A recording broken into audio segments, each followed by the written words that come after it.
मजलिस इत्तेहाद अल-मुस्लिमीन के सरबराह और रुकन पार्लियामेंट असद अल-दीन ओवैसी ने सऊदी अरब में हिंदुस्तानी उमरा ज़ायरीन के बस हादसे पर शदीद रंज का इजहार किया। ओवैसी ने हिंदुस्तानी सफ़ीर सुहेल एजाज खान से टेलीफोन पर बातचीत की और उन्होंने 40 से ज़्यादा 45 अफराद की हलाकतों की तस्दीक की।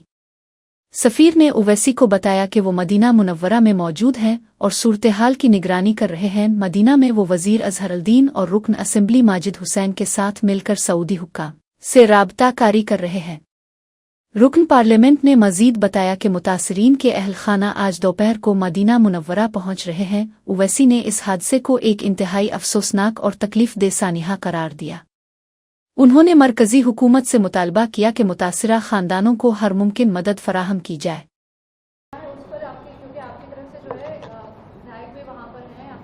नहीं तो अभी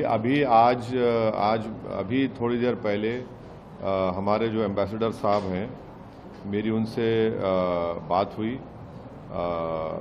और वो मुझे ये बताए कि एम्बेसडर सुहेल एजाज खान साहब मुझे अभी बात किए, मैं उनसे बात किया, वो बताए कि वो ख़ुद मदीने में है और पूरा कोऑर्डिनेट कर रहे मिनिस्टर अज़हरुद्दीन साहब के साथ और हमारे MLA माजिद हुसैन भी वहाँ पर हैं उनके साथ, और वो सऊदी अथॉरिटीज़ से वो पूरा कोऑर्डिनेट करके कोऑपरेशन करके, और भी यहाँ के जो विक्टिम के फैमिलीज़ है वो अब दोपहर में पहुँचने वाले हैं मदीने को, तो पूरा जल्द से जल्द जो भी उसकी फॉर्मेलिटीज़ मुकम्मल करना है और फिर उनकी तदफीन अमल में लाना है, उसके ऊपर वो वहाँ पर है एम्बेसडर साहब।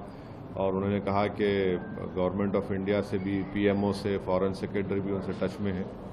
तो बड़ा ही अफसोसनाक और दर्दनाक एक वाक़या हुआ कि 45 लोगों की मौत हो गई। एक ख़ानदान के 18 लोग, किसी ख़ानदान के 6 लोग।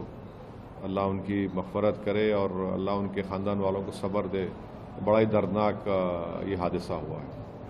बिहार की अगर हम बात करते हैं कि अब मुख्यमंत्री वापस जो है शपथ